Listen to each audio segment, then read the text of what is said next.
Muy buenas amigos, es un gusto poder saludarles, y traerles nuevamente un video más, con una historia de creación propia que espero les guste bastante. Este es un relato basado en la serie Apocalipsis que estoy publicando, Virus Z positivo, la reina del enjambre. Si bien la historia tiene algo de relación con esta, es distinta, y aparte. Vale decir, es otra historia, y que constará de 2 capítulos. Es de terror y suspenso, y tiene un poco de acción igual. Recuerden que pueden mandarme sus ideas, para así a futuro trabajar en colaboración de una nueva serie, ya sea apocalíptica, de terror, o suspenso. Lo que deben hacer es mandarme un video, en mi página oficial de Facebook, que se encuentra en la descripción. O también el texto de al menos un capítulo, por vía de mensaje privado. El requisito principal es que sea un canal activo. Muy bien amigos, ahora los dejo para que escuchen la primera parte de la historia.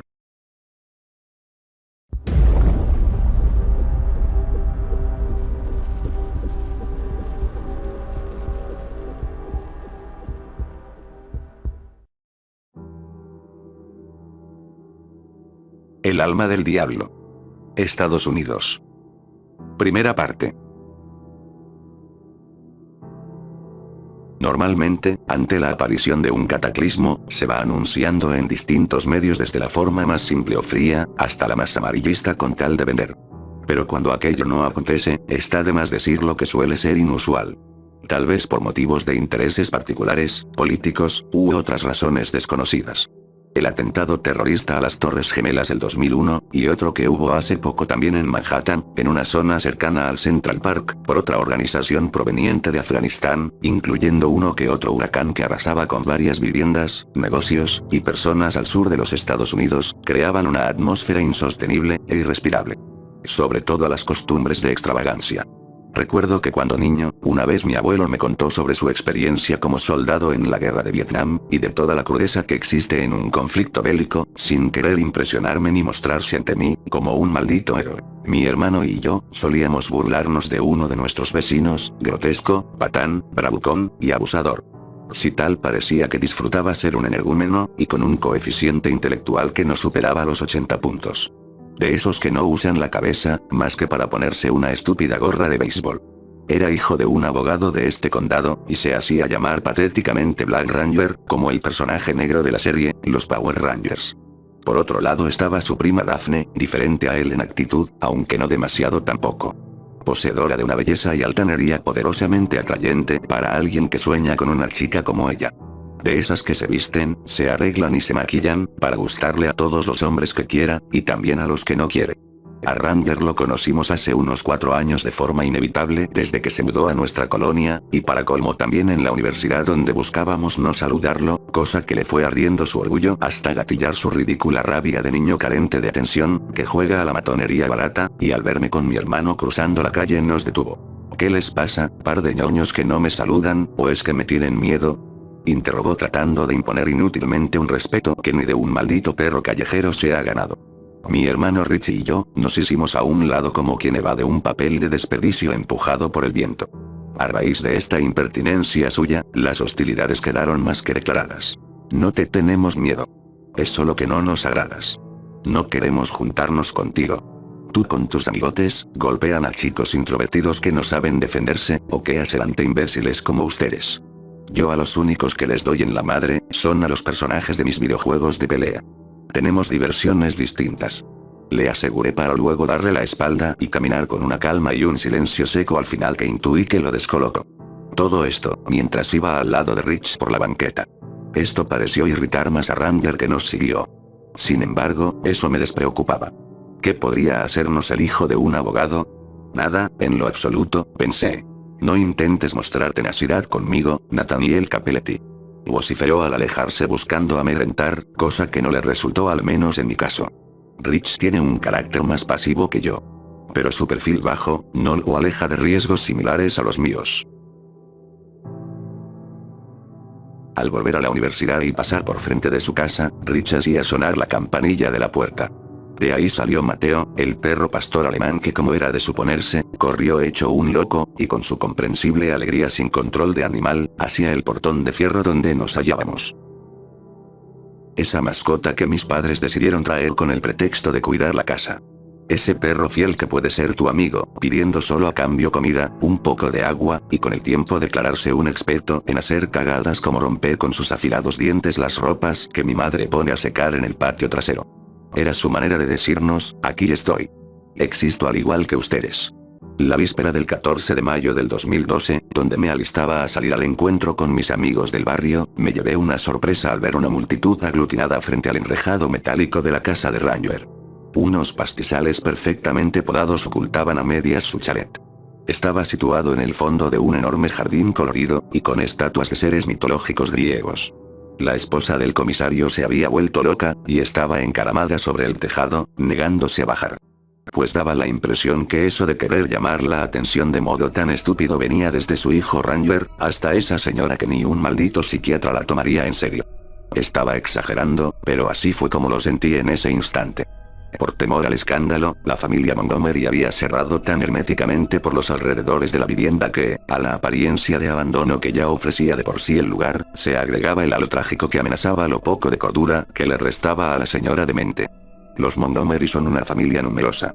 Ranger tiene 3 hermanos pequeños, y su prima, la chica difícil de la universidad, vivía con ellos. Trataron de impedir un hecho vergonzoso que al fin y al cabo, los venció de igual manera. La gente a las afueras gritaba indignada, al ver cómo los Montgomery no estaban haciendo gran cosa para salvar la actitud pretenciosa de suicida de una mujer, que en el fondo sabe que si cae del techo, a lo más se le rompen unos huesos, y hasta su poco atrayente trasero tan plano como una plancha. Aunque yo en lugar de esa familia, habría hecho algo similar. Mejor dicho, no habría hecho absolutamente nada. Y lo aseguro porque sé que mi madre jamás haría algo tan absurdo como eso para que la tomáramos en cuenta. Aún siendo como es. Ella vacilaba sobre el tejado, aunque no daba la apariencia de estar ebria, drogada, bajo la influencia de algún tipo de alucinógeno. Más bien solo aparentaba ser idiota. Yo hubiese deseado permanecer ahí hasta el epílogo de su estupidez para divertirme un poco, pero recordé que debía ir pronto a la facultad de periodismo, no sin antes pasar a comprar una guía de estudio que necesitaba para un examen que se avecinaba para la próxima semana. Era extraño, pero había algo dentro de mí que me causaba un cierto placer, al imaginar cómo esa vieja loca muriese reventada al caer al suelo, por mucho que la altura no diera con la física ideal para aquello. Tal vez las ganas de tumbarle los dientes al bravucón de Ranger, me llevaron a tejer esos pensamientos. Las clases fueron como se suponía, normales. A la mañana siguiente, mi madre nos trajo una noticia al prepararnos el desayuno. Mi padre había llegado desde San Francisco por viaje de negocios, y el avión acababa de aterrizar en el aeropuerto. Me ofrecí en ir a buscarlo, y tanto mi madre como Richa sintieron. Los escasos viajeros que regresaban de esa ciudad se mostraban deseosos de no perderse el gran baile organizado en mi barrio, y mi padre estaba entre ellos.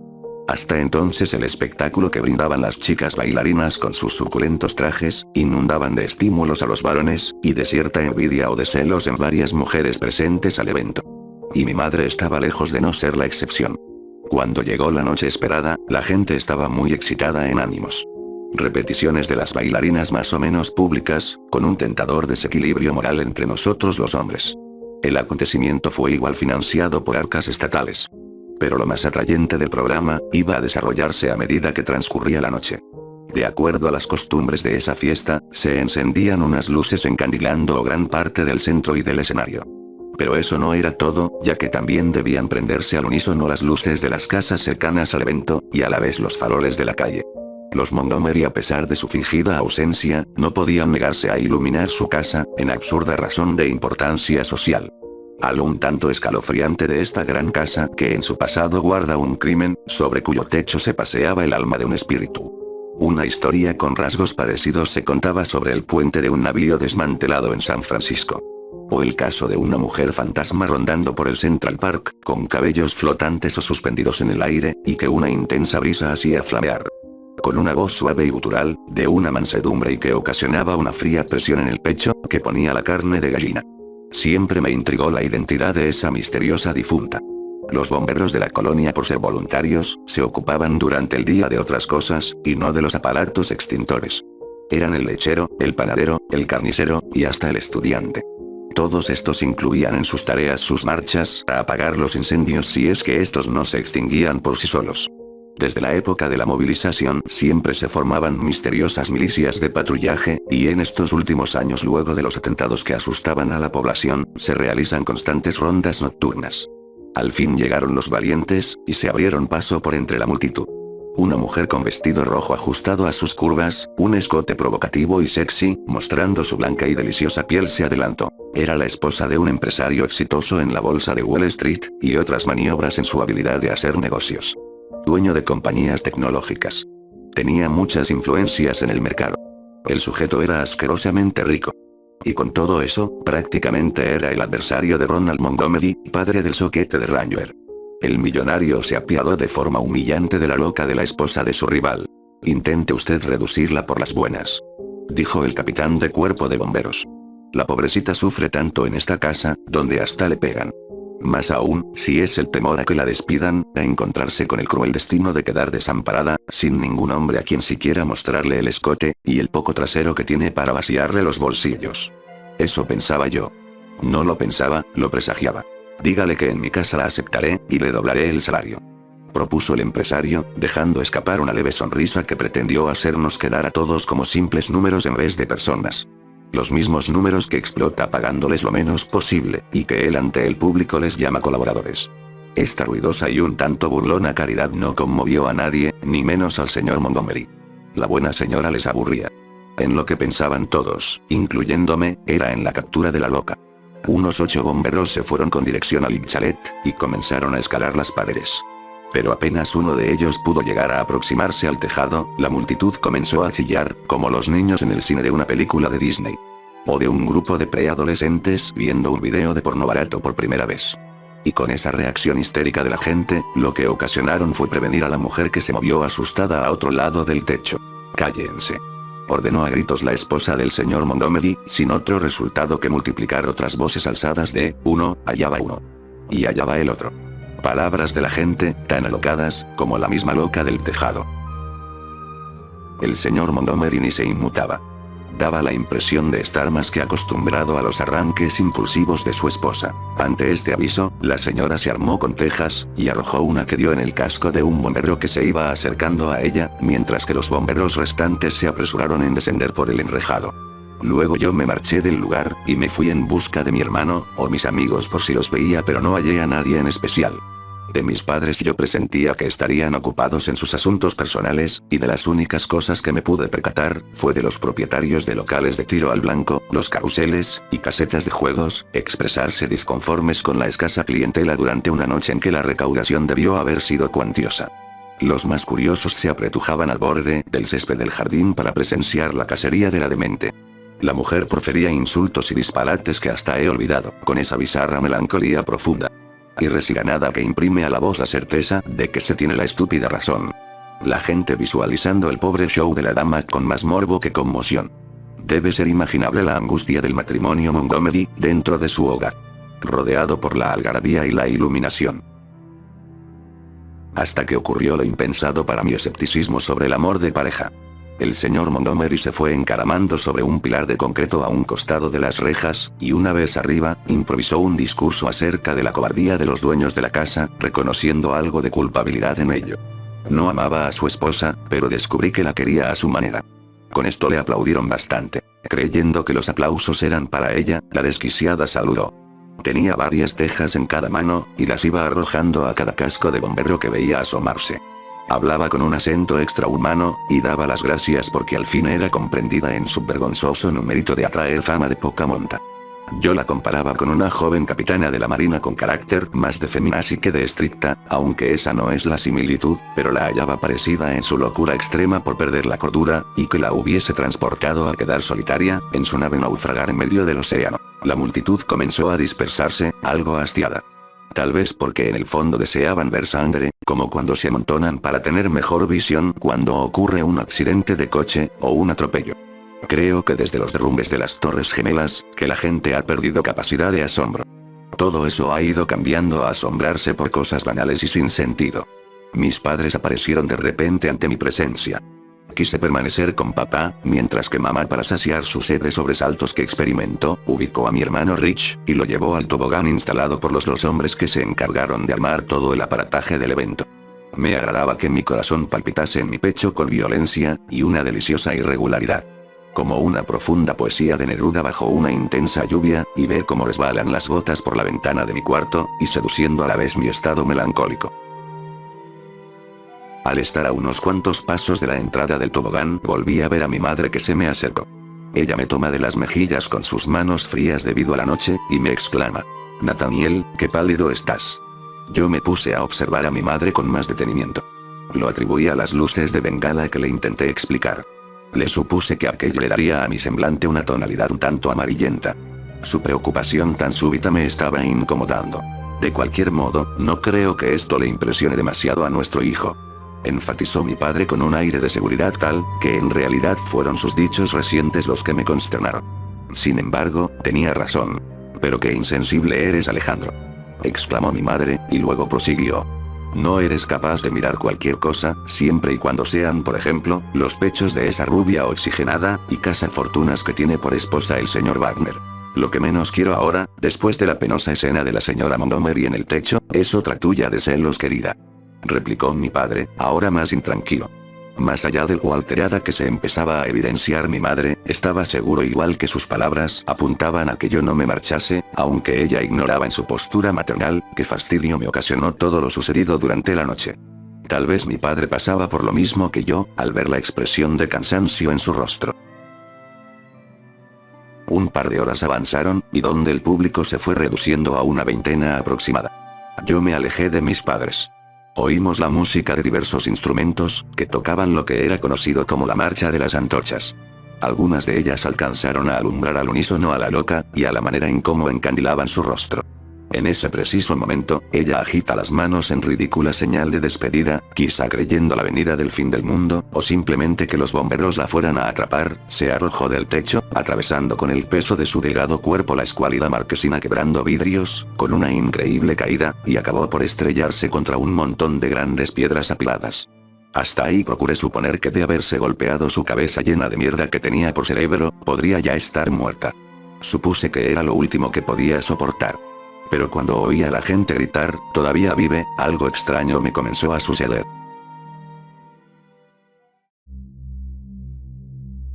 Sin explicación alguna, me desplomé al suelo perdiendo el conocimiento. Una vez que recuperé la conciencia, me hallaba recostado sobre un pastizal, rodeado por hierbas. Alguien me condujo a este sitio, y logré percatarme que había sido una mujer. Me estaba observando con una sonrisa que me llenó de incógnitas. Era una chica de unos 18 años de edad, de contextura delgada, cabello negro azabache, ojos color verde, con figura contorneada, y de una piel más blanca que la mía.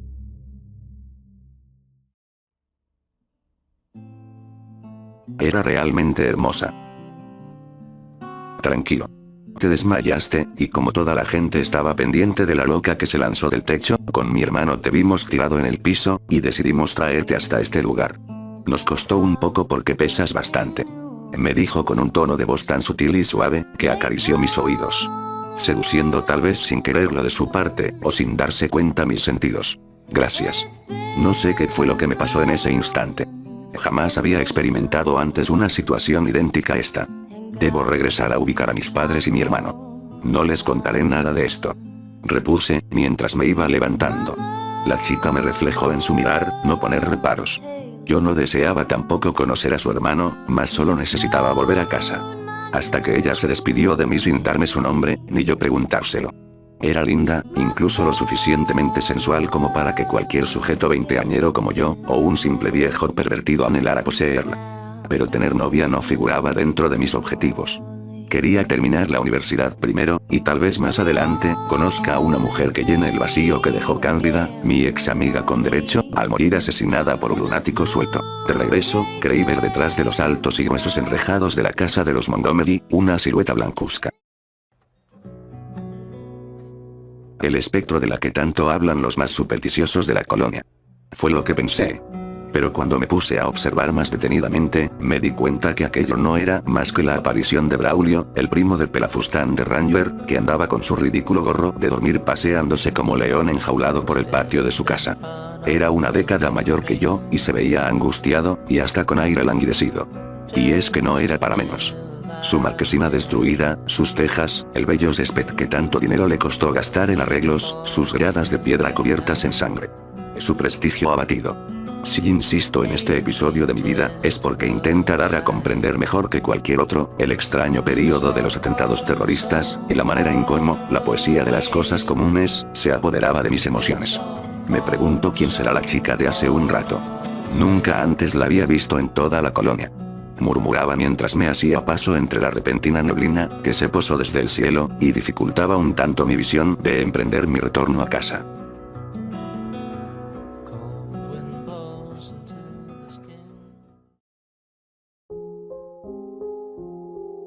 Al día siguiente, me levanté temprano para buscar información por internet, ya que necesitaba material para terminar una tarea que me pidieron en la universidad.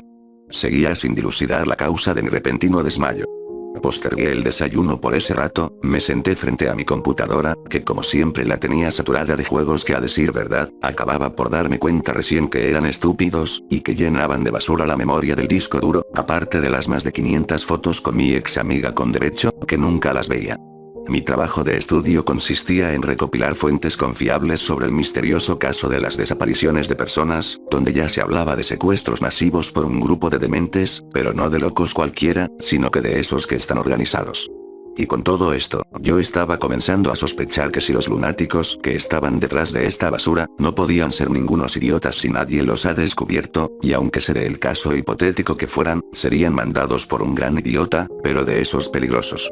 Fue tanto mi aburrimiento, que opté por meterme a la Deep Web, ya que veía que no daba con nada interesante, y hasta pensé que podría divertirme un poco viendo cada tontería allí.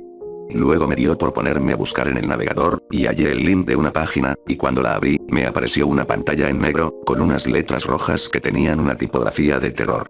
Abajo habían otros enlaces en inglés, y el que se ubicaba más abajo tenía un conjunto de palabras raras.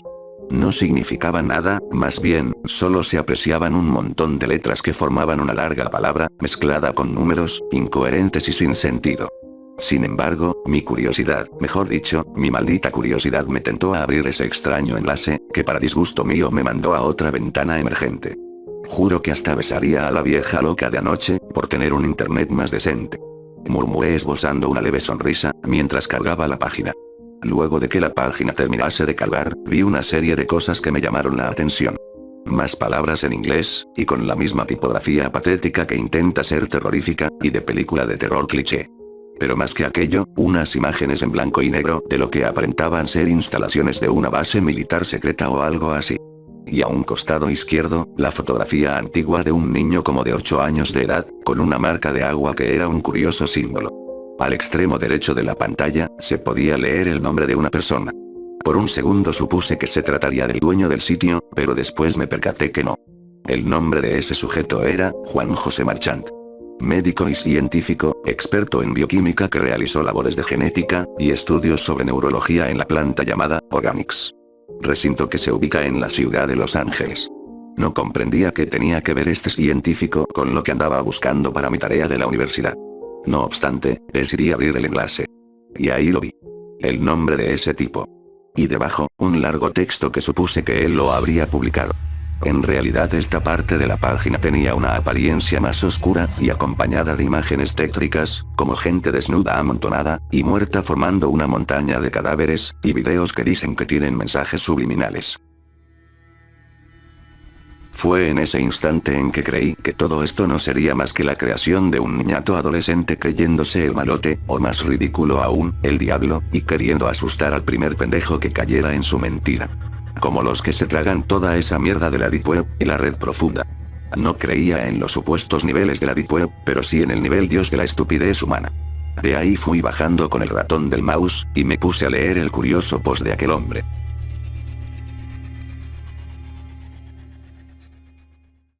Dejo en constancia, sobre todos los acontecimientos horrendos de los que fui testigo, además de ser partícipe en forma obligada a los trabajos sobre el proyecto de la organización Brigada Negra, y otras atrocidades que hasta el día de hoy, mi conciencia no me deja estar en paz. Comenzaré diciendo que además de ser el autor de este post, soy médico científico, experto en bioquímica humana, y trabajé en conjunto con otros colegas en la elaboración de una bacteria poderosa a la que le dimos el nombre de virus Z positivo. Partiré diciendo que fui ubicado en mi laboratorio particular, por unos hombres vestidos de negro que al principio me parecieron a lo menos misteriosos. Lo increíble del asunto, es que sabían muchas cosas sobre mis trabajos anteriores, mi nombre, y hasta varios aspectos de mi vida personal. Estaban al tanto de que fui casado, que mi esposa murió debido a un cáncer, y que tengo 2 hijos en la actualidad.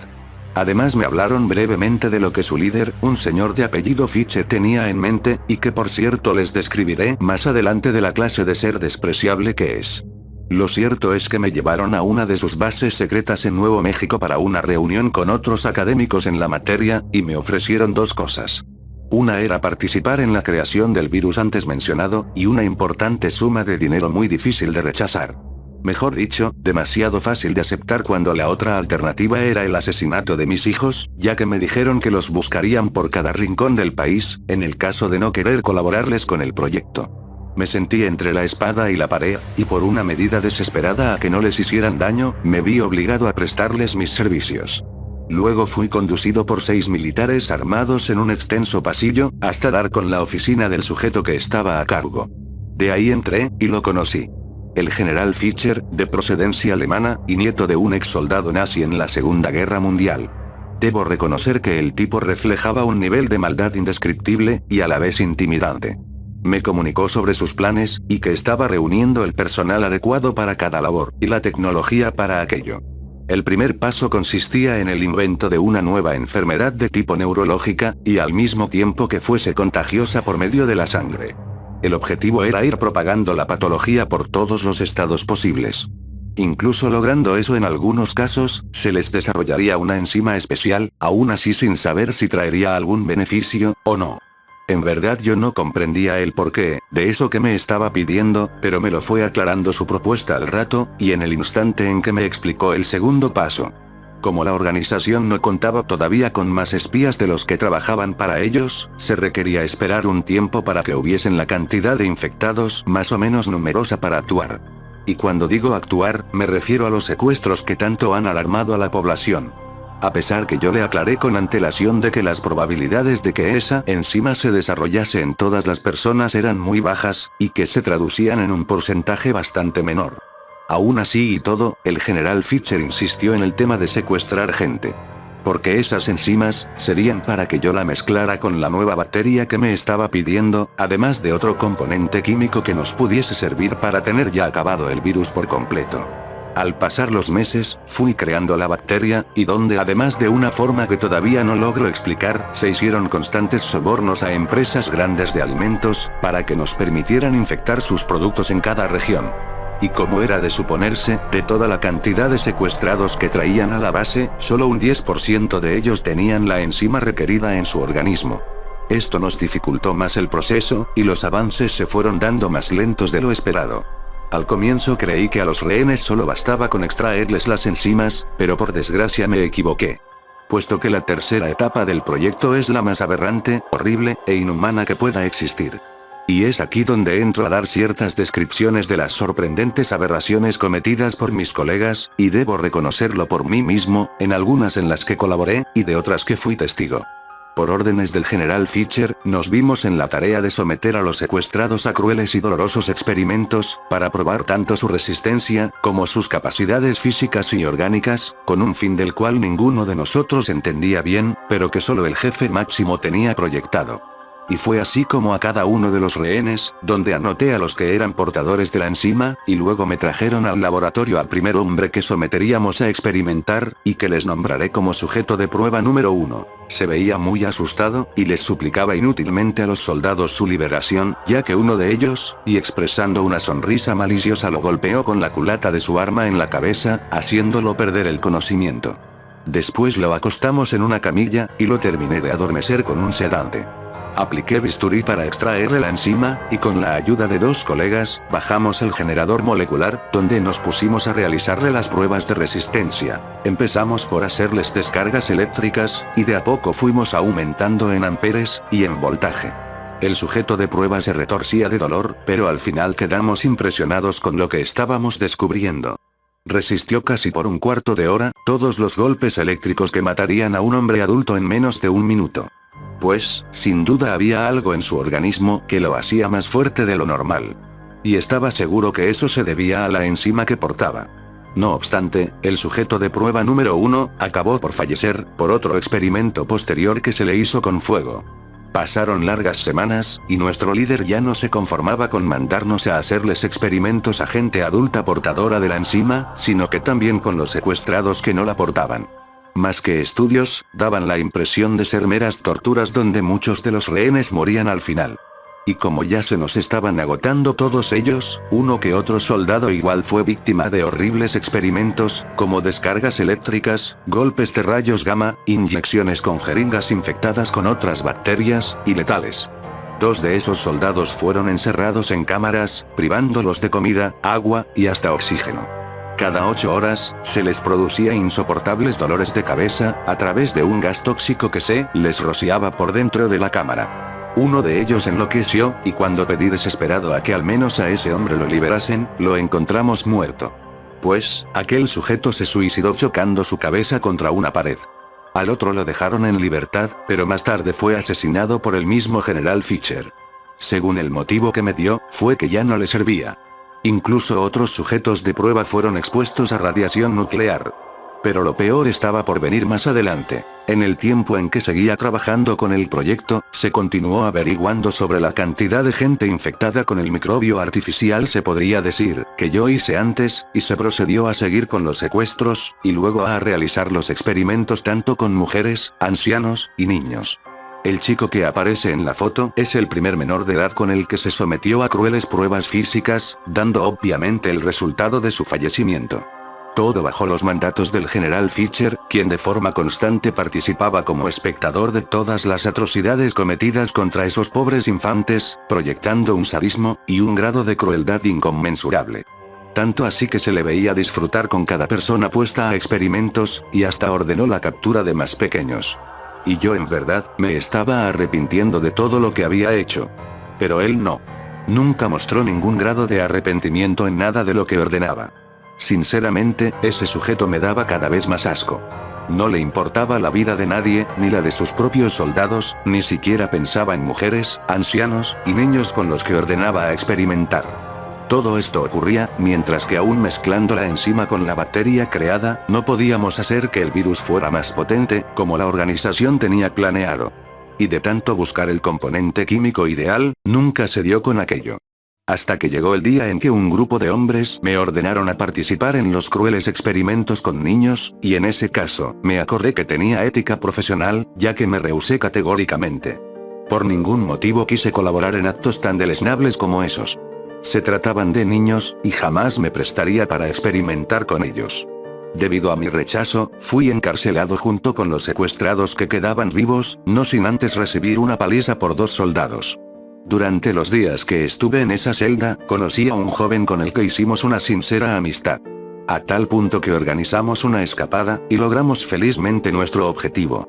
Luego de eso, nos separamos cada uno por su lado, y me fui a vivir escondido en una pequeña casa abandonada en Los Ángeles. Y desde aquí es donde escribo este post. En resumen, lo pasé muy mal psicológicamente por las cosas que hice. Todas las noches tengo horribles pesadillas, donde se me aparecen todas las personas que murieron en los experimentos a cobrar venganza, donde me rodean, y comienzan a arrancarme la piel y a devorarme. A tal extremo que parece todo muy real. Y siempre se repite la misma pesadilla. En la actualidad, soy un fugitivo más de la Brigada Negra.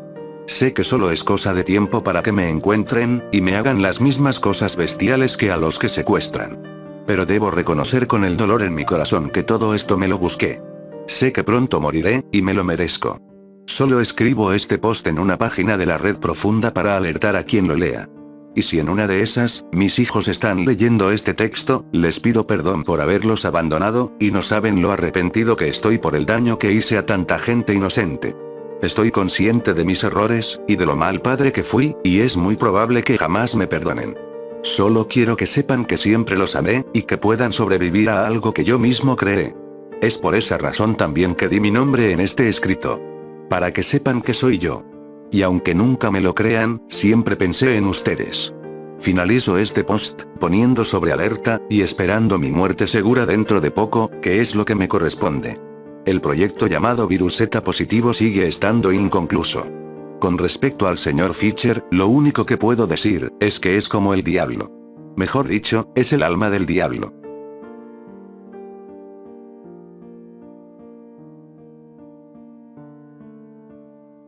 Y después de haber leído completamente el post, reconozco que en algo me estremecí.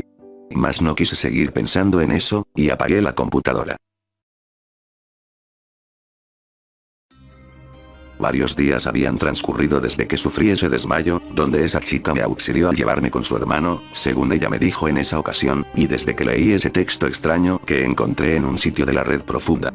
Y con el paso de aquel lapso, no tardamos en enterarnos por las noticias que otras personas fueron tomadas como rehenes en una zona cercana al Central Park. Y mientras mi tía acababa de llegar a visitarnos desde Las Vegas, hablaba de una amiga suya con mi madre que la recibió. Decía que su amiga era una fugitiva desde los primeros días, cuando se intensificaron los atentados y secuestros. Yo consultaba con mi padre la forma de llevar nuestros viejos libros, que en verdad, más me dolía perder en el éxodo, incluso aún más que tener que congelar mis estudios, por el colapso que se vivía. Aunque por otro lado, me alegraba la posibilidad de no verle la cara más, a ese proyecto fallido de hombre del tarado de Ranger. Al menos a que la situación se normalizara. Finalmente, en el momento de ponernos en marcha, los periódicos anunciaron que no había necesidad de trasladarnos. Mi hermano fue llevando canastos de frutas con su consola de Nintendo más moderno, y sus juegos. En mi caso, ya con tener que acudir a la universidad para postergar mis clases, me puse a trabajar con mi padre durante un año posterior en sus negocios frutícolas. Mi única distracción en ese invierno gris, consistió en navegar por internet para informarme mejor sobre lo que acontecía, y supe que todo aquello resultó ser mucho más grave de lo que supuse antes. La cantidad de desaparecidos aumentaba considerablemente, tornando todo en un misterio difícil que comprender, pero no demasiadas ganas mías de descifrar.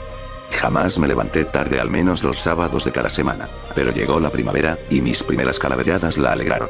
Con el pretexto de realizar colectas, salía a menudo, endomingado, junto con alguna gentil chica de conquista fácil. Yo llevaba la alcancía que era un cerdo regordete de greda color verde, y ella el cesto de los distintivos. A partir de la segunda colecta, mis compinches me enseñaron a sacar provecho de estos días de una innecesaria libertad, aunque no dejaba de ser tentadora.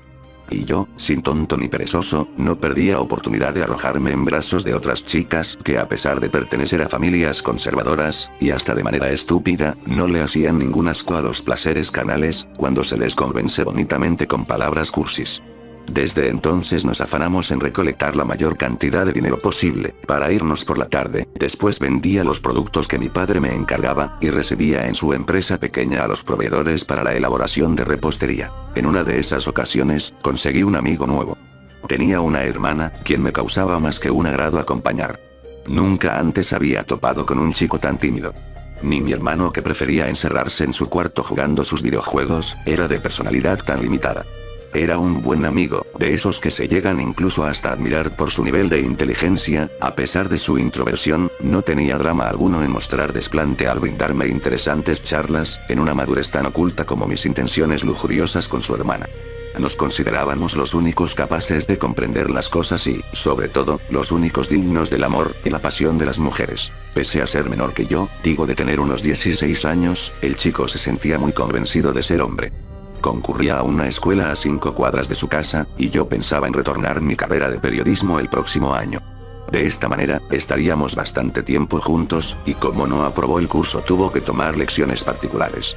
La inteligencia que le sobraba la usaba en la vida, pero por desgano, no la aplicaba en los estudios. Sus padres no comprendían bien lo que pasaba, ya que él, a fuerza de súplicas, les había arrancado el año anterior la autorización para no estudiar la asignatura que tanto lo jodía como el idioma griego. Creyeron ver en este cambio mi benéfica influencia y, si toleraban a sus demás amigos, yo era el único a quien concedían su confianza. No nos podíamos llevar mejor. En una de aquellas tardes, me dio por hacerle alusión a los secuestros y atentados terroristas que continuaban manifestándose en varias ciudades, hasta llegar a impresionarme no tan solo por conocer de eso más que yo, sino que igual de la mención que hizo de una organización muy poderosa que estaría manejando todo aquello. Me advirtió que debía tener cuidado, y que no intentase averiguar nada al respecto, ya que eso me podría traer consecuencias graves. Fue de ahí que noté que se estaba empezando como a alterar, de modo que decidí no contarle sobre lo que leí de esa página de internet hace un tiempo, y me puse a hablar de otras cosas, para darle punto final a una conversación que se aprestaba a tornarse incómoda. De igual forma, no le di relevancia a su repentino cambio de actitud. Desviamos el asunto por mucho tiempo. 3 años avanzaron así, sin más amistad que la de Javier, y sin otro incentivo que terminar mi carrera, y las travesuras juveniles de los viernes con Isabela, otra chica que conocí en una de las parrandas universitarias de las que solía no perderme, y que nos pusimos a tener una relación de novios. Sonaba increíble, pues desde aquella ocasión en que me desmayé por causas que todavía no lograba entender, y después del ridículo show de la vieja loca de los Montgomery, no planeaba obtener de una mujer, más que diversión esporádica, sin querer una relación seria. Y pese a estos 3 años que pasaron, no conseguía sacarme de mi cabeza la imagen de aquella joven morena, de rostro dulce y angelical. Era curioso ya que solo la alcancé a ver por un breve instante. Sí, prácticamente habíamos cruzado muy pocas palabras. No sabía su nombre, pero sí sabía de memoria su bello rostro, su figura, pero por sobre todo, de lo casi nada que hablamos, pero del todo en ella que me hacía pensarla. Y otra cosa eran las personas desaparecidas reportadas por los medios de comunicación. Me preguntaba, ¿quién demonios sería ese tal Fischer? No me imaginaba qué clase de lunático estaría detrás de todo esto, y con qué finalidad en específica. Al llegar la primavera, le gustaba a papá emprender con su modesto negocio en compañía de mi hermano, y yo. Una de sus metas favoritas, era mudarnos a Las Vegas, para un nuevo proyecto de negocio. Tan aburrido, pero a la vez tan satisfactorio en la parte económica. Hasta que llegó un domingo de abril del 2015, y con frecuencia yo le ayudaba a mi padre con las ventas en su repostería. Mis salidas con Isabela, eran cada vez menos comunes, a tal punto de manifestarme su molestia. Era una chica hermosa, cariñosa, pero sentía que había algo en ella que no me llenaba.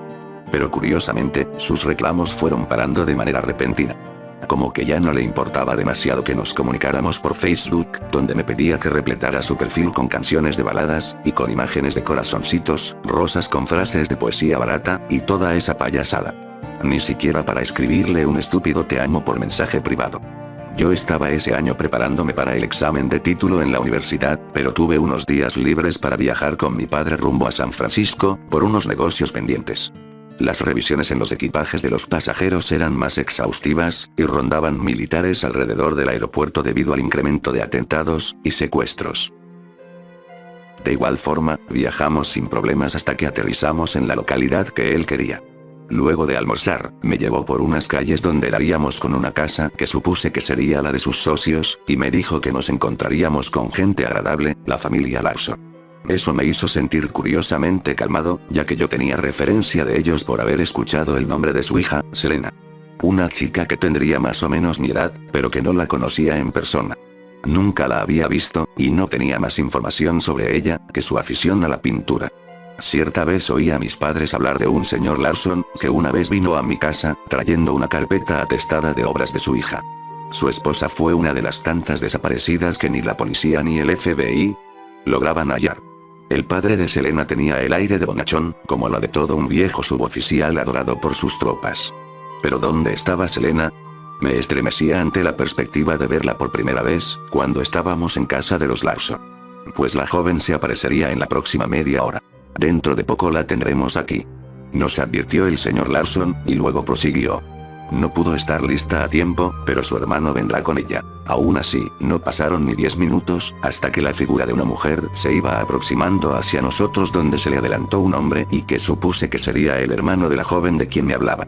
Luego el sujeto me saludó, se fue moviendo para ir dejando a la vista a la chica que a cada segundo se ponía a la vista.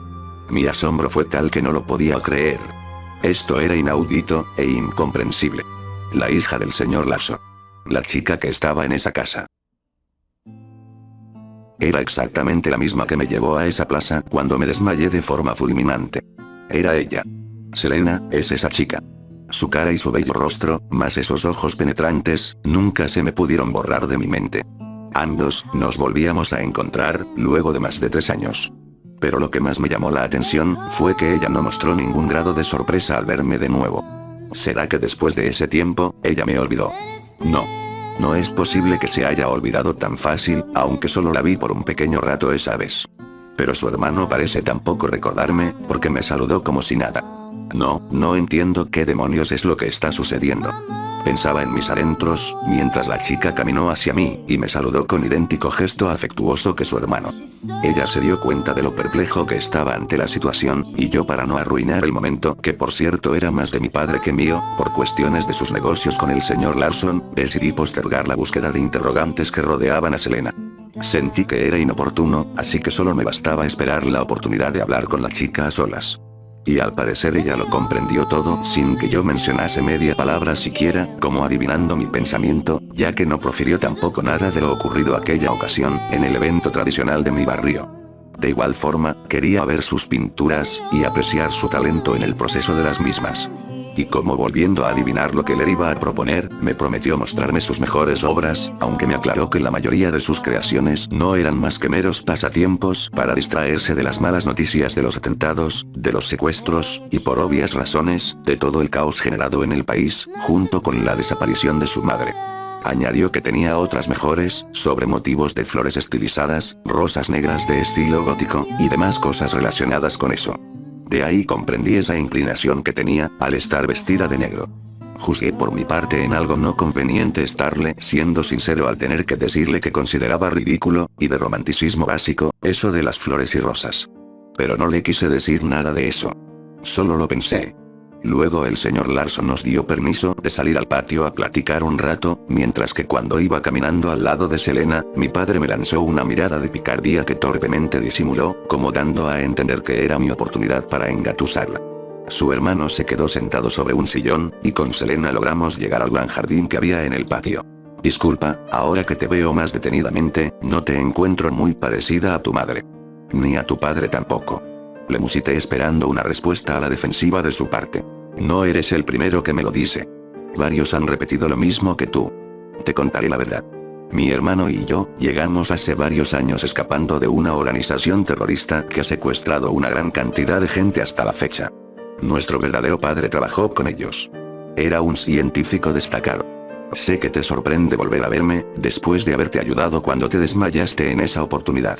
No esperábamos con mi hermano encontrarte tan pronto, pero sí sabíamos que un instante como este llegaría. Dirás que todo esto es una mera coincidencia, pero creo que es más que eso. Nosotros ya te habíamos visto momentos antes que mi padre les hablara de mí incluso. Es solo que no te diste cuenta. Por eso no nos apreciaste tan asombrados como en tu caso. Y es por eso que hablé con mi hermano, para que conversáramos de este tema hasta que llegue su momento adecuado, que este no lo es tampoco, aunque algo se puede adelantar. Me vitorió mostrándose muy segura de sus dichos. Entonces fue eso lo que ocurrió de verdad. Supongo que ya tendremos más tiempo de hablar sobre ese asunto. De manera que el señor Larson los adoptó a ustedes, se podría decir.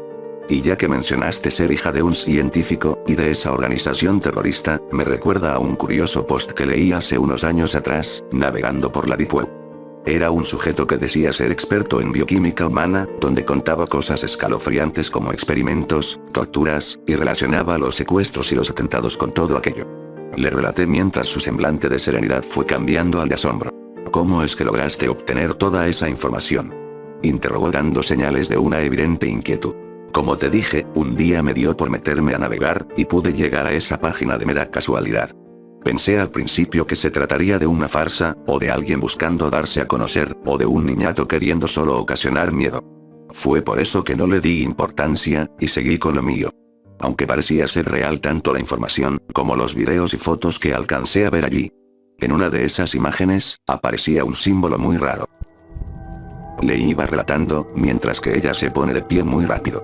Como anunciándome algo con aire de seriedad. Necesito que vengas conmigo a mi cuarto. Hay algunas cosas que voy a mostrarte. Me exclamó al tomarme de la mano, para luego ir juntos marchando hasta su habitación, pasando por el living de su casa, hasta que ambos entramos. Un par de cuadros suyos se veían a medio terminar, que por cierto, eran realmente bellos, y encima de un escritorio, una computadora laptop cerrada, que ella fue abriendo, encendió y con el mouse, se direccionó a una carpeta que abrió, para finalmente mostrarme un documento de Word que me sorprendió. Mejor dicho, me dejó perplejo. No podía creer lo que esta chica me estaba enseñando ahí. Era precisamente el mismo texto que leí hace unos años atrás. Todo lo que salía ahí, era idéntico, incluso hasta la foto del niño en blanco y negro que había visto a un costado del párrafo. Me resultaba inconcebible. ¿Cómo es que ella tuvo acceso a toda esa información como yo? ¿Cómo es que supo de todo esto tan extraño? ¿Y qué relación tenía esta chica con ese supuesto científico que escribió ese post? Sinceramente, no lo comprendía.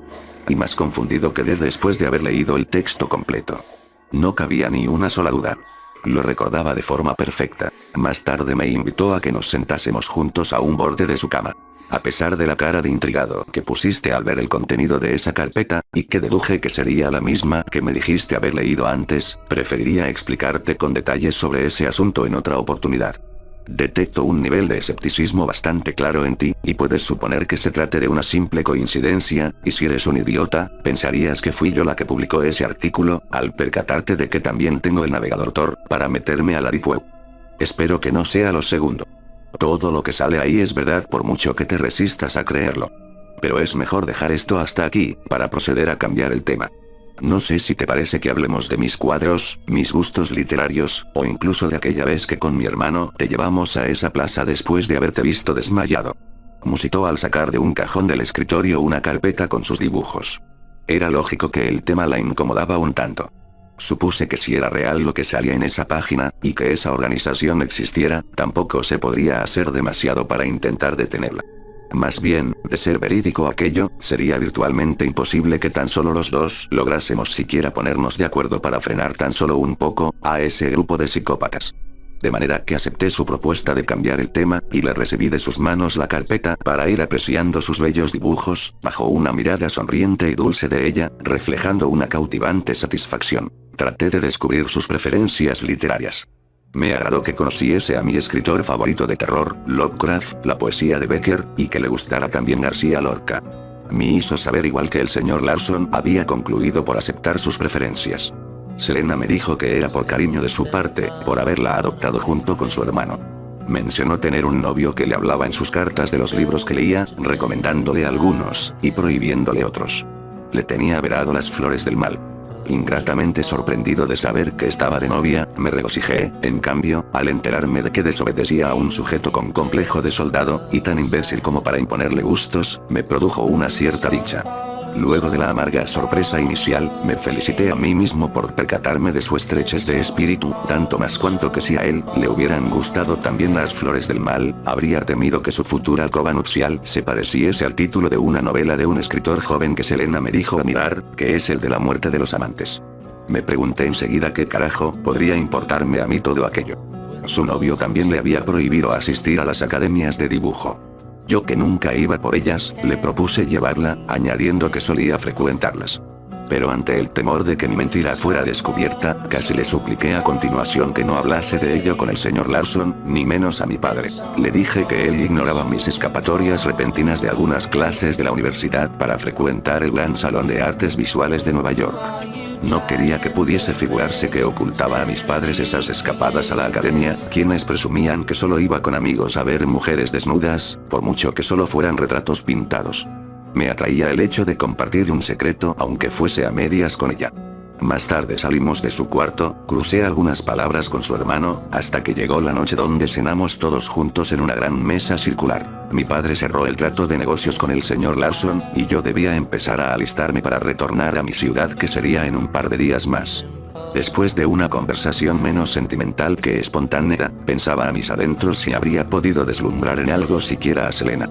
Hasta haber charlado de ese estúpido texto en internet, pese a ser perturbador, me habría dado más opciones de seguirla conociendo más. Estaba seguro que de haber mayor confianza entre los dos, podrían haber pasado cosas trascendentales de carácter emocional. Y era así, como luego lo supe, porque Selena había falseado también nuestra plática en idéntico sentido que yo. Pero sin darme cuenta de ello, imaginaba haberle dicho palabras significativas. Y hasta llegar a tener la curiosa sensación de haberle declarado mi amor de forma inconsciente, a una persona un tanto insensible. Selena era poseedora de una mirada intimidante, incluso podría aseverar que detrás de esa imagen enternecedora que proyectaba su belleza, se escondían agallas, tenacidad, y hasta rudeza.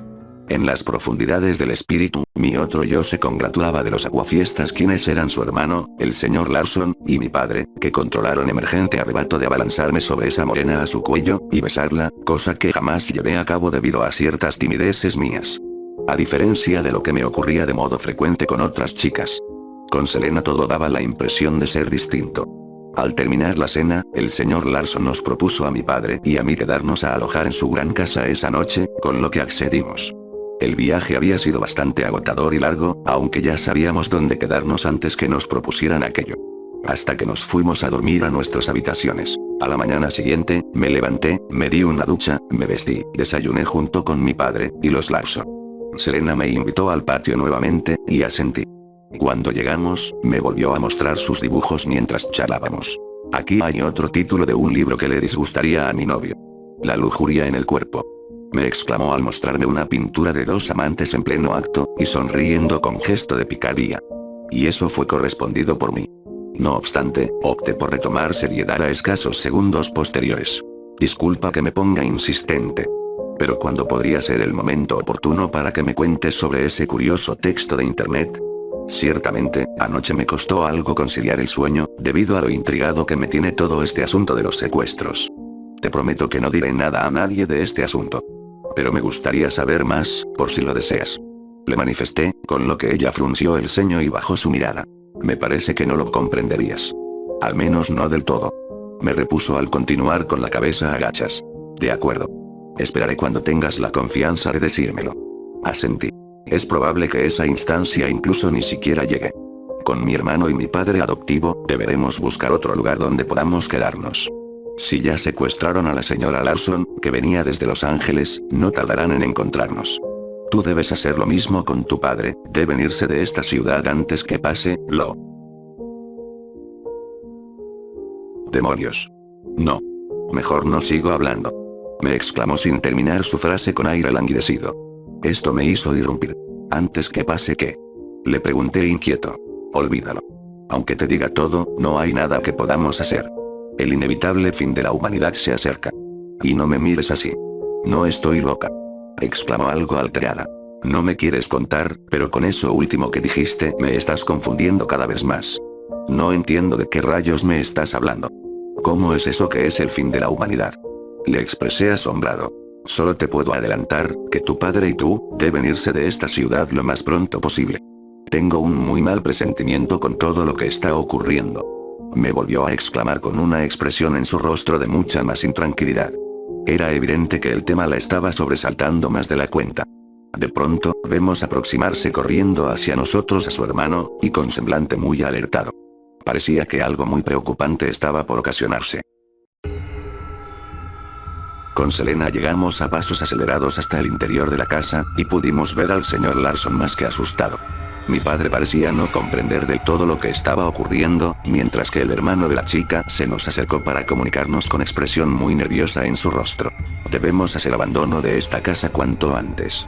Vengo llegando de la tienda después de haber comprado algunas cosas, y vi a 6 hombres de la Brigada Negra llevándose a un niño. Eso significa que no tardarán en encontrarnos, porque alcancé a escuchar decir el nombre de nuestro padre adoptivo cuando subían al infante a un vehículo. Y no creo que sean los únicos que estén rondando por el barrio. Le advertí a Selena, que solo sería cuestión de tiempo para que dieran con nosotros. Maldita sea. Lo único que nos resta por hacer ahora, es buscar un lugar para escondernos, mientras vemos la forma después de escapar de esos lunáticos. No tenemos otra opción. Alertó sobresaltada Selena. No puedo concebir que esté pasando algo como esto. No pensé nunca que esos terroristas lograsen llegar hasta aquí. Vociferó consternado mi padre, y voltear su mirada hacia mí. Como pidiendo explicaciones inútiles aún sabiendo que yo era el menos indicado para eso, debido a su pánico descontrolado del que estaba siendo víctima. Estaba tan impávido que solo atiné a ojear un posible escondite donde todos pudiésemos refugiarnos. De ahí fue cuando empecé a tomarle el real peso de la situación que agobiaba al país entero. Esa tal Brigada Negra fue la que vi en ese post, y comprendí que el contenido del texto se asemejaba cada vez más a algo terriblemente cierto. Habían muchas cosas ahí que se relacionaban con lo que ese científico describía. Pero sentí en ese instante que no debía dejarme dominar por el miedo, sino más bien que me atacó la necesidad de pedirle alguna explicación a Selena, como un extraño acto impulsivo de mi parte, aunque logré contenerme. No obstante, ella pareció percibirme aquello, de modo que me tomó de la mano, me condujo rápido a su cuarto donde fuimos seguidos por su hermano. El señor Larson con mi padre buscaron otro sitio donde refugiarse, y quedaron de juntarse con nosotros una vez que pase el peligro. Y ya estando dentro de la alcoba de la chica, con su hermano y yo, Selena volvió a mostrarme el texto que yo había leído antes. Me parece que llegó el momento de decirte la verdad sobre mi hermano y yo. La Brigada Negra es una organización terrorista que secuestra personas para crueles experimentos, porque sus intenciones son desarrollar un virus muy potente como arma letal en contra de los Estados Unidos. Están en la búsqueda de enzimas que puedan reproducir para usarlas con ese fin. Por desgracia, todo lo que leíste en ese texto es verdadero, y ese experto en bioquímica humana que trabajó con ellos para ese horrendo proyecto, de nombre Juan José Marchant, es padre de Joel y mío. Tú eres uno de los que más corre peligro, ya que si sufriste ese desmayo tan repentino hace más de 3 años, quiere decir que es muy probable que poseas esa enzima en tu organismo. La misma que pretenden obtener, aunque por lo que hemos sabido con mi hermano, les falta otro componente para culminar con sus oscuros planes. Me confesó Selena con un semblante que me consternó aún más. No cupía en mi cabeza la opción de que me estuviese bromeando, o que inventara sus dichos a causa de su notable intranquilidad. Y yo a esas alturas, no sabía qué pensar. De modo que ese doctor es padre de ustedes. Pero espera un segundo. ¿Qué tiene que ver mi desmayo con la gente portadora de esa enzima que dices que ellos quieren? ¿Por qué tendrían que pretender algo de mí, si no me conocen? Le inquirí inquieto. En eso llegó su hermano Joel para interrumpir mis indagaciones. Ellos no saben de ti, es por eso que toman como rehenes a cualquiera que vean para dar con las enzimas que tanto buscan. No les importa si esa pobre gente les sirve o no para sus aberrantes atrocidades que cometen experimentando ya sea con niños, ancianos o mujeres. El sujeto que está detrás de todo esto, la vida de los demás se la pasa por donde ya tú sabes. Es peor que un cerdo. Es un ser deleznable. Pero mi padre tiene gran culpa de este infierno que se ha creado. Trabajó para esos enfermos, creó una bacteria para complementarla con la basura que tenían avanzada, y participó en las torturas sin acordarse que tenía hijos. Jamás le perdonaré lo que hizo. Concluyó Joel con más resentimiento que acongojado. No, no digas eso, Joel. Alzó la voz Selena y prosiguió. A estas alturas, ya no cabe rencor alguno que sentir por nuestro padre. Es cierto que cometió errores graves, pero tampoco podemos juzgarlo porque él también fue obligado a prestarle sus servicios a esa bola de psicópatas. Yo antes lo odiaba tanto como tú, pero ahora he recapacitado. Ante todo, es nuestro padre. Por favor, Selena, no lo justifiques. Nuestro padre fue un maldito infeliz. Él nos dejó, y todo lo que hizo fue por dinero. Y será mejor que no hablemos más de ese asunto que me hace sentir más cólera. Dentro de poco rato, deberemos tomar las cosas que podamos, y salir de aquí sigilosamente para impedir que los hombres de la Brigada Negra nos vean. Refunfuñó Joel. No discutiré contigo más sobre aquello entonces. Mis cuadros no los pienso dejar en todo caso. Aseveró Selena al ir tomando sus obras más pequeñas, junto con su carpeta en una mochila que sacó del interior de un cajón de escritorio, mientras que yo no podía resistir más mi grado de confusión y miedo que recorría mi cuerpo. Más tarde, salimos del cuarto de Selena, nos reunimos con el señor Larson y mi padre, y tal como lo hizo saber Joel al principio, no tuvimos más remedio que salir de la casa con sigilo, pero con tal mala suerte que el vehículo del señor Larson no partió, cosa que nos obligó a irnos velozmente a pie. Y para colmo, así como indicando que nada más podía resultar peor, uno de esos hombres enviados por esa organización nos vio, dándole aviso a los otros que lo acompañaban para proceder a perseguirnos por las calles de la ciudad, donde ningún maldito policía circulaba por el barrio. Las pulsaciones se me aceleraban a 1000 por hora, al mismo tiempo en que todos corríamos desesperados para evitar ser atrapados. Hasta que le indiqué a Selena con la mano, un callejón abierto por donde los 4 nos pudimos meter. Mi padre, además de mostrarse aterrado, reflejaba cansancio físico, cosa que me llevó a la necesidad de ir donde él, tomarlo del brazo, jalarlo a una especie de pasadizo que daba a otro callejón. Luego nos escondimos todos detrás de un gran contenedor de materiales reciclables. Los hombres se detuvieron frente a nosotros, pero no nos pudieron ver. Estaban armados con rifles de largo alcance. Un par de disparos escuchamos a lo lejos. Sin embargo, el símbolo que vi en cada una de sus jinetas, no lo olvidaría jamás. No tenía ninguna duda. Era exactamente el mismo que vi en aquella página. En mi padre y el señor Larson, se les reflejaba un grado de terror inminente, en Joel no se notaba demasiado, pero en Selena, no era así. Más bien, la chica proyectaba un nivel considerable de desprecio, al mirar a esos tipos. En mi caso seguía teniendo miedo, aunque algo de indignación compartía con Selena. Pero ella tenía la maldita razón en lo que me había dicho. Varios segundos pasaron donde aquellos hombres se pusieron a mirar en varias direcciones, para que felizmente acabaran por marcharse a paso lento, a pesar de no saber por cuánto tiempo más podríamos estar escondidos, para emprender un camino que se nos presentaba ya como incierto. Y desde ese día en adelante, supe que me era indispensable resolver las interrogantes que me faltaban por deducir. Y una de ellas, era la de mi súbito desmayo que tuve hace años, y del que la propia Selena, me mencionó después de mostrarme más a fondo el texto de internet. Era el comienzo de algo lleno de misterio, y a la vez aterrador. Finalmente, logramos salir todos de nuestro escondite, y nos fuimos caminando en dirección a casa de un tal Luis, un hombre de avanzada edad que era otro socio del señor Larson y que mi padre también conocía, y que fue una idea recomendada por Joel. Pero cuando estábamos por llegar a su vivienda, vimos a un hombre tirado en el suelo, que cuando nos aproximamos a ver de quién se trataba, nuestras esperanzas de buscar un refugio momentáneo se nos evaporaron como un pequeño charco de agua después una lluvia intensa. Ese resultó ser el señor Luis.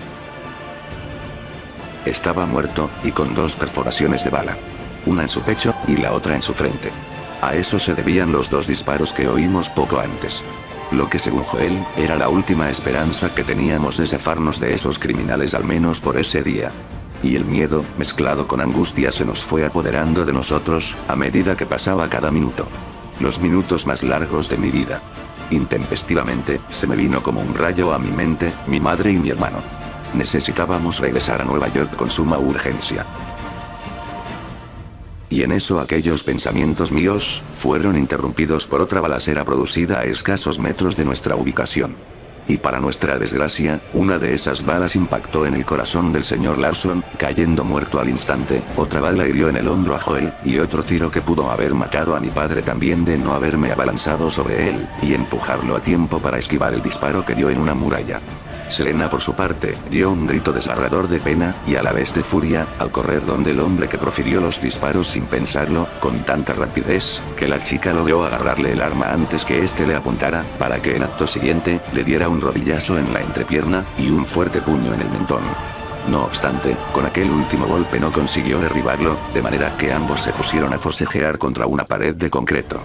Definitivamente estaba ante una nena ruda, pero era más que obvio que no podía quedarme viendo como un imbécil asustado cómo ella peleaba con ese sujeto. Tenía que ayudarla. Y justo cuando corrí hacia donde ellos, el sujeto apartó de un empujón a Selena, haciendo que casi cayera al piso. Acto seguido, me lancé sobre el tipo, y le di un puñetazo en la cara con todas mis fuerzas, para que su nuca se estrellase contra la pared. Luego le di otro golpe más en el rostro con otro puño, y con ambas manos le estrellé la cabeza de nuevo contra el concreto, para que finalmente el hombre quedase inconsciente, y soltara su rifle. De ahí tomé a Selena del brazo, quien de igual manera, se ocupó de recoger el arma de aquel maleante, y fuimos juntos hasta donde se hallaba su padre adoptivo, ya sin vida en el suelo, y vimos a un Joel con gesto sollozo, estando arrodillado a su lado, y segundos más tarde, me di vuelta para ver a mi padre que caminó a donde nosotros. Era lamentable lo del señor Larson, pero debíamos salir de ese lugar cuanto antes posible.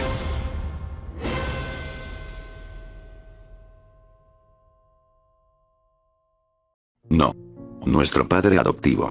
Esto no debió pasarle a él. Exclamó en tono entristecido Joel, para acto seguido secar sus lágrimas con el puño de su camisa. En eso Selena se agachó, e intentó darle un consuelo que resultó ser inútil, al terminar llorando junto a su hermano.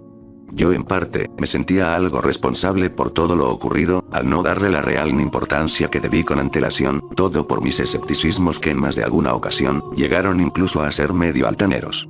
Tal vez el señor Larson no hubiese muerto de haber prevenido bien las cosas. Pero no cabía lapso de tiempo para mayores lamentaciones, sino que alejarse del sector, y buscar otro refugio que nos diera al menos una seguridad momentánea.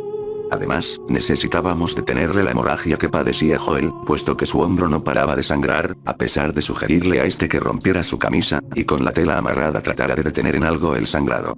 Mi padre me miraba entre asustado y confundido, como queriendo dar en mí una explicación a todo lo acontecido, cuando en vez de conseguir aquello, me hizo sentir que todo esto yo lo entendía menos que él. Lo único que tenía claro, era que no podíamos permanecer más en ese sitio. El peligro a que nos atraparan, se incrementaba a cada segundo que transcurría.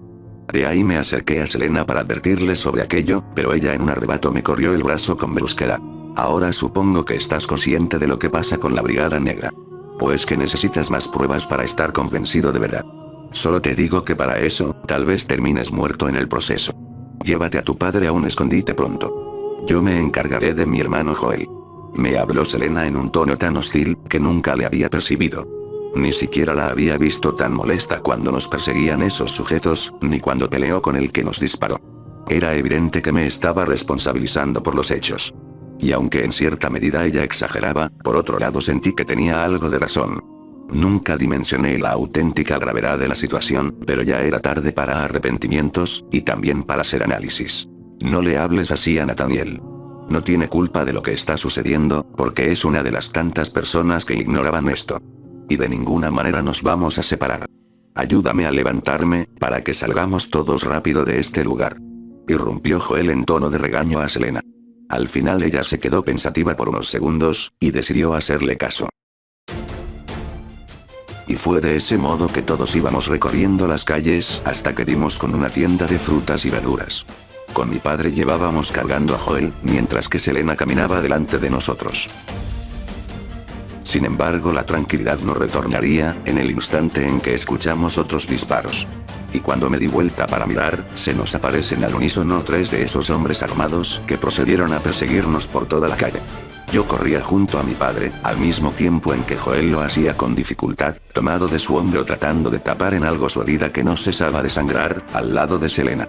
Luego nos metimos en un callejón para escondernos detrás de unos escombros que fueron parte de una muralla rota, a un costado que Joel luego nos indicó. Esperamos a que los sujetos pasaran de largo sin vernos, y lo logramos. Pero cuando íbamos a meternos en el agujero, salen desde el mismo lugar, 4 hombres más, que estaban armados, y que nos apuntaron. Y la cosa se pondría peor, en el instante en que vimos ingresar al callejón a un sujeto uniformado, dando pasos con una mirada sádica donde estábamos, y portando una pistola. Nos habían atrapado, y no teníamos escapatoria. Nos matarán. Exclamé.